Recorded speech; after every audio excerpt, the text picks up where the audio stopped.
And one remarkable feat is this decision to use local currency as far as possible. And Bank Negara Malaysia and CBI has worked on this area for ringgit Malaysia and rupee.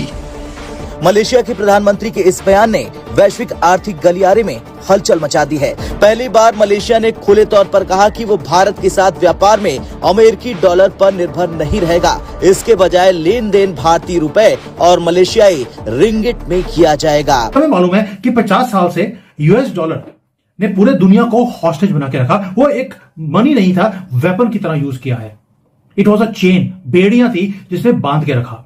बेड़ियां कैसे थी? अगर आपको तेल पूरे दुनिया में कहीं से भी खरीदना है, आपको यूएसए के डॉलर में ही आपको पे करना पड़ता था। आप ये नहीं कह सकते कि भारत के साथ हमारा एफटीए साइन हो गया, हमारी बहुत बड़ी ट्रेड डील साइन हो गई भारत के साथ, लेकिन टैरिफ अभी भी लगे हुए। दोनों चीजें एक साथ तो चलेंगी नहीं, जाहिर सी बात है। तो इसीलिए ट्रंप ने साइन करा और वो टैरिफ हटा दिया। जब वो मलेशिया पहुंचे, उनका गर्मजोशी से स्वागत हुआ। Prime minister Anwar Ibrahim of Malaysia खुद पर्सनली उनको एयरपोर्ट पर रिसीव करने आए। This is a really remarkable gesture by prime minister Anwar Ibrahim. जो पेट्रो डॉलर था उसको चैलेंज किया है पेट्रो रुपी ने। अभी हम ग्लोबल करेंसी नहीं बने, लेकिन हमने वो सेम स्ट्रेटजी अमेरिका की उसको कॉपी करके हमने इंप्लीमेंट करना शुरू कर दिया। ये तो हो गया दो चीजें। तीसरा, हम इसके साथ पैरेलली काम और भी कर रहे हैं। ब्रिक्स कंट्री की हमने बोल दिया भाई एक अल्टरनेट पेमेंट सिस्टम हम खड़ा करेंगे। भारत अब एग्रीकल्चरल चीजें खरीदेगा, जो खेती बाड़ी की चीजें खरीदेगा, ठीक है, अमेरिका से खरीदेगा हमारे किसानों को। यार प्लीज हाथ जोड़ रहा हूं, झूठ बोलना बंद करो यार। क्यों झूठ बोल रहे हैं लोग, मुझे आज तक यही समझ में नहीं। India is doing exactly the same thing. हम फंड कर रहे हैं अपनी राइस को through other peoples money.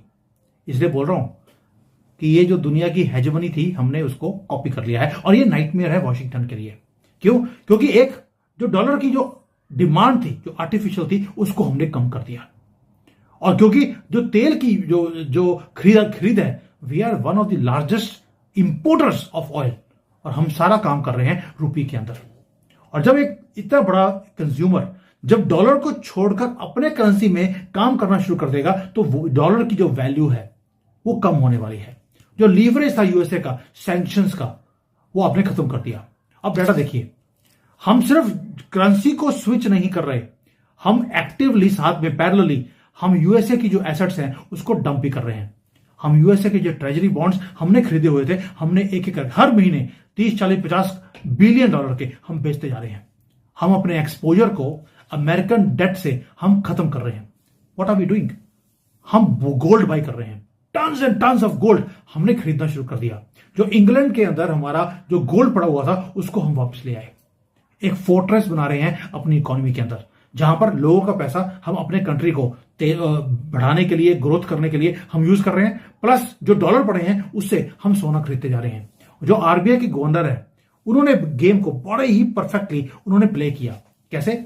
End of 2025 आपको याद होगा 100 से ज्यादा बैंक 30 कंट्रीज के, उन सब के हमने स्पेशल रुपी के वॉस्ट्रो अकाउंट हमने खोल दिए, और उन सबको एक दूसरे के साथ एक नेटवर्क के थ्रू हमने इंटरलिंक भी कर दिया। सपोजिंग हमने रशिया से माल खरीदा, उधर से हमने यूएई से खरीदा। अब इन दोनों को एक दूसरे को पेमेंट करनी है, आप आपस में रुपी भी ट्रेड कर सकते हैं। यूएई वाला रशिया को रुपी दे सकता है। हमने ग्लोबलाइज नहीं किया, लेकिन एक नेटवर्क बना दिया जहां पर एक दूसरे को आप हमारी करेंसी भी चेंज कर सकते हैं। उसे होगा कुछ भी नहीं, पैसा भारत में पड़ा है, एक बैंक से दूसरे बैंक में चला गया।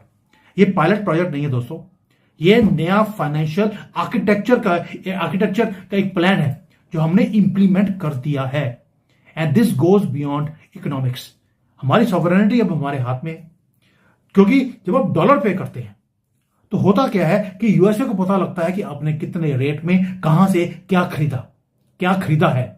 वो आपके पैसे को, उनके डॉलर को कभी भी वो फ्रीज कर सकते हैं, वो आपके ट्रेड को कभी भी बंद करवा सकते हैं।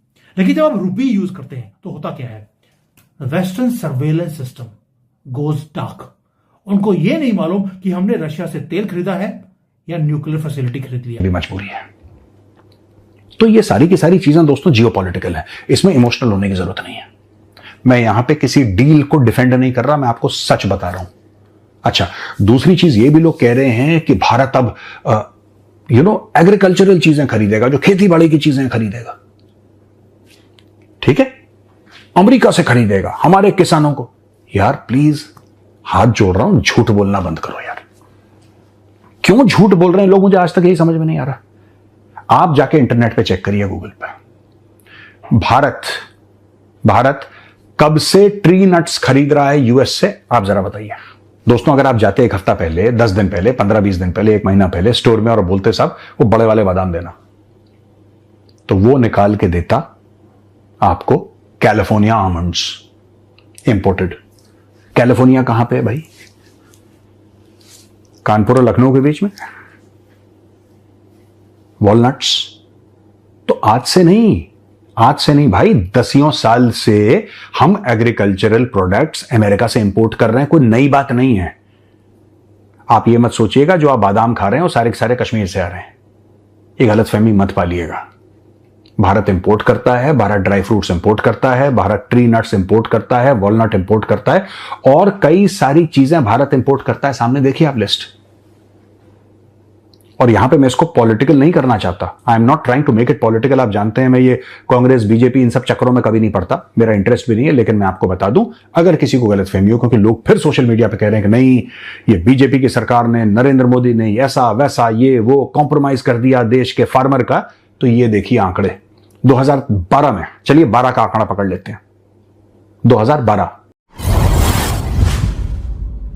दोस्तों, आज दुनिया की आर्थिक तस्वीर में एक ऐसा बदलाव सामने आया है जो आने वाले समय में भारत की भूमिका को बिल्कुल नए स्तर पर ले जा सकता है, क्योंकि अब वैश्विक व्यापार केवल एक ही मुद्रा पर निर्भर रहने वाला नहीं है और कई देश अपने फायदे के हिसाब से नए रास्ते तलाश रहे हैं।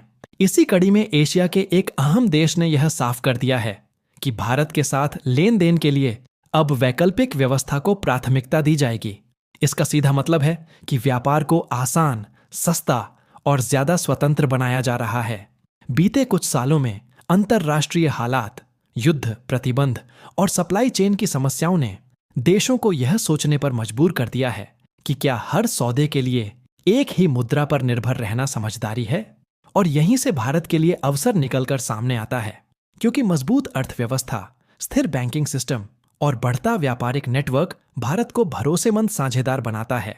इस बदलाव का सीधा फायदा भारतीय निर्यातकों, छोटे कारोबारियों और मैन्युफैक्चरिंग सेक्टर को मिल सकता है, क्योंकि करेंसी एक्सचेंज का झंझट कम होगा और भुगतान तेज होगा। साथ ही यह कदम एशिया में आर्थिक संतुलन को नया रूप दे सकता है। अब सोचिए, जब एक देश शुरुआत करता है तो बाकी देश भी विकल्पों पर विचार करते हैं, और यही प्रक्रिया धीरे धीरे वैश्विक आर्थिक ढांचे को प्रभावित करती है। आज के वीडियो में हम इसी बदलाव के असर, इसके पीछे की रणनीति और भारत के आम व्यापारी के लिए इसके मायने विस्तार से समझेंगे। तो वीडियो को आखिर तक जरूर देखें, क्योंकि आखिर में एक ऐसा पहलू सामने आएगा जो आपकी सोच बदल सकता है, और एक ऐसी संभावना जो आने वाले वर्षों की दिशा तय कर सकती है। अगर आपको ऐसी जानकारी पसंद आती है तो वीडियो को लाइक करें, अपने दोस्तों के साथ शेयर करें, और ऐसे ही अपडेट्स के लिए चैनल को सब्सक्राइब करना बिल्कुल न भूलें।